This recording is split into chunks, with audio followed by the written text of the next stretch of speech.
తెలియకుండానే కాశీ వెళ్దాం అనుకుంటున్నాం. ఎందుకు? ఆయన ఉచ్ఛ్వాస నిశ్వాసాలలో అక్కడ వదిలిన గాలి ఉంది. ఆయన వదిలినటువంటి ఆ గాలి ఉచ్ఛ్వాస నిశ్వాసాల వల్ల మనకి తెలియకుండానే మనలో ఆ ప్రేరణ కలుగుతుంది. అంతే కదా.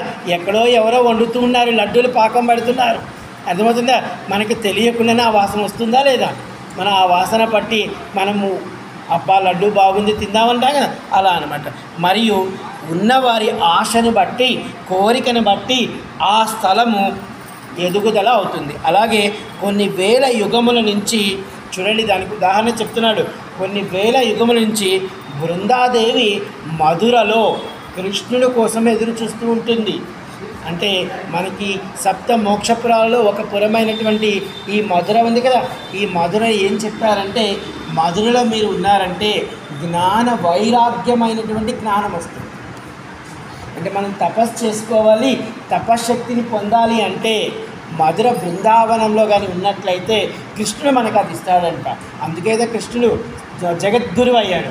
కానీ అదే ఇక్కడ చెప్తున్నాము, కొన్ని వేల యుగముల నుంచి సమస్త జీవులు ఆది మరియు వారి జీవిత కార్యములను పూర్తి చేసి ఘోర తపస్సు చేస్తే కానీ కాశీ ప్రాప్తి కలగదట. అంటే ఇటువంటి కాశీ దగ్గరికి మనం వచ్చామంటే, అంటే చూడండి మనకు ఒక సామెత ఉంది, కాశీ పోయాడు అంటే కాటికి పోయాడు అని. ఒక 40 సంవత్సరాలకి, ఇప్పుడంటే మనకి వాహనాలు వచ్చాయి కాబట్టి అంటే కాటికి పోయినట్టు. అంటే దీని అర్థం ఏమిటంటే, ఈ కాశీ ఎందుకు ఇంత గొప్పదైందంటే ఒక కారణం చెప్తున్నాను. అంటే కొంతమంది, కొన్ని వేల మంది సప్త ఋషులు, కొన్ని వేల మంది ఋషులు, కొన్ని వేల మంది గొప్ప వాళ్ళు వాళ్ళ జీవితంలో ఉన్నటువంటి బాధ్యతలన్నీ తీర్చుకొని కాశీ వచ్చి కాశీలో వాసం చేసి విశ్వనాథుడిలో ఐక్యమయ్యారు. అంటే దాని అర్థం ఏమిటంటే, విశ్వనాథుడు వాళ్ళందరికీ విముక్తి, ముక్తి, మోక్షాన్ని ఇచ్చాడు. కాబట్టి కాశీ అన్నింటికంటే కూడా గొప్ప ముక్తి క్షేత్రము. భూమి మీద ఇక్కడ ఈయన చెప్తున్నాడు, భూమి మీద ఉన్నటువంటి కొన్ని క్షేత్రాలను చెప్తున్నాడు. ఏమిటి అంటే నైమిషారణ్యము, మనకందరికీ తెలుసు నైమిషారణ్యము, కురుక్షేత్రము, హరిద్వారం, అలాగే ఉజ్జయిని, మధుర, గంగా, అయోధ్య, ద్వారక, సరస్వతి, గంగా సాగరం, అలాగే కంచి, బ్రహ్మగిరి, త్రయంబకి, సప్త గోదావరి, అలాగే కాలంచర, ప్రభాస, భద్రికావనము, మహాలయము, అమరకంటకము, ఓంకారము, జగన్నాథపురి, గోకర్ణము, భృగుచ్చము, ఇవన్నీ అంటే పుష్కరము, శ్రీపర్వతము, ధారాక్షేత్రం. అంటే కాశీ లాంటివి ఇవి కూడా కొన్ని భూమి మీద గొప్ప క్షేత్రాలు, తీర్థాలు ఉన్నవి. కానీ అవన్నీ కాశీ కంటే గొప్పవి కాదు, అర్థమవుతుందా? కానీ వాటి శక్తి, వాటి యోగ్యత అలా ఉంది, అంతే కదా. ప్రతి ఒక్కరికి తల్లి గొప్పదే.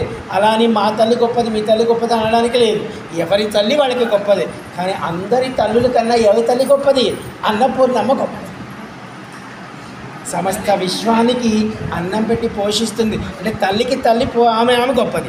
అలాగే ఇలాగ అనేక భూమి పైన క్షేత్రములు కలవు, తీర్థములు కలవు. ఈ తీర్థములన్నీ నిస్సందేహముగా పూజ్యమైనవి. ఓకేనా? అవన్నీ కొంత పూజ్యమైనవి. ఎందుకంటే ఈ అన్ని తీర్థరాజముల వల్ల ప్రయాగ సర్వోత్తమం. అలాగే సర్వలోక ధర్మాలను బట్టి కాశీలో మాత్రమే 4 ధర్మాలు ఉన్నాయి కదా, ధర్మ, అర్థ, కామ, మోక్షాలను ఇవ్వగలిగినది ఈ యొక్క కాశీ మాత్రమే అని ఎవరికి చెప్తున్నాడు? లోపాముద్రాదేవికి చెప్తున్నాడు. అనేక తీర్థాలు పితృదేవతల ముక్తిని కలిగించగలవు. కానీ మనం చూడండి, చాలామంది ఏమండి మేము గుంటూరులోనే ఉన్నాం కాబట్టి కృష్ణా నదిలోనో గోదావరి నదిలోనో మేము అస్థికలు కలుపుకుంటాం. నిజమే, కలుపుకోవచ్చు, తప్పులేదు, అక్కడ కూడా మంచిది. కానీ మనము గంగలో కూడా కలుపుతూ ఉన్నారు, కలపచ్చు, ఇంకా మంచిది. కానీ గయలోకి వెళ్ళి పిండదానం చేసినంత మాత్రాన మనకి 3 తరాల ముక్తి కలుగుతుంది, వాళ్ళ నుండి మనకి విముక్తి కలుగుతుంది. అంటే వీటన్నిటిలో ఏది గొప్పది అంటే మళ్ళీ గయ చెప్పాడు అక్కడ, ఇది శ్రార్థాలు. అలాగే ఈ గయలో ఇలా అన్నింటికంటే కాశీ కూడా ఒక గొప్ప క్షేత్రము. ఎందుకంటే భూమి మీద ఎన్నో ఉన్నప్పటికీ ఆ యొక్క కాలాన్ని బట్టి, ఆ సమయాన్ని బట్టి అవి గొప్ప క్షేత్రములుగా మారాయి. కానీ వీటన్నింటికంటే ఆదిగా అనంతముగా ఉన్నటువంటి క్షేత్రము కాశీ. ఎందుకంటే ఇవన్నీ బ్రహ్మ పుట్టిన తర్వాత, బ్రహ్మ సృష్టించిన తర్వాత వచ్చినవి ఇవన్నీ. అర్థమవుతుందా? ఇప్పుడు మనం చెప్పుకున్నటువంటి భూమి మీద ఉన్నటువంటి ఈ తీర్థాలన్నీ కానీ, ఈ క్షేత్రాలన్నీ కానీ బ్రహ్మ సృష్టి తర్వాత వచ్చినవి ఇవన్నీ. కానీ బ్రహ్మ సృష్టి కంటే ముందే ఉంది ఒకటి కాశీ. మనకి భూమి మీదే ఉన్నట్టు కనబడుతుంది, కానీ స్వర్గమున కంటే కూడా గొప్ప. అంటే కాశీలో కటిక కటిక కటిక దరిద్రుడు పడవేసినటువంటి ఒక ఎంగిలి మెతుకు మనం తింటేనట స్వర్గంలో ఉన్నటువంటి వాడు తిన్న పరమాణం కంటే కూడా గొప్పది. ఇది కాశీ. ఇలాంటి కాశీ గొప్పతనం గురించి ఈ యొక్క లోపాముద్రాదేవికి, అంటే పాపం ఆయన ఇంకా అంటే సాక్షాత్ మహాలక్ష్మికి దర్శనమైంది. మహాలక్ష్మి చెప్పింది ఏమని, అయ్యా మీరు మళ్ళా ఇంకొక ద్వాపర యుగంలో వెళ్తారట, వ్యాసుడిగా ఎందుకు భయపడతారు అని ఈమె నచ్చ చెప్తుంది.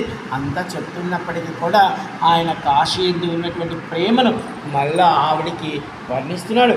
రేపు మనము ఈ యొక్క కాశీఖండం 6వ అధ్యాయంలో మన శరీరంలో, ఇందాకప్పుడు నేను చెప్పింది భూమి మీద, మన శరీరంలో అనేక తీర్థాలు ఉన్నాయట, మన శరీరంలో అనేక క్షేత్రాలు ఉన్నాయట, మన శరీరంలో అనేక దేవతామూర్తులు ఆవాహన చేస్తూ కూర్చొని ఉంటారట.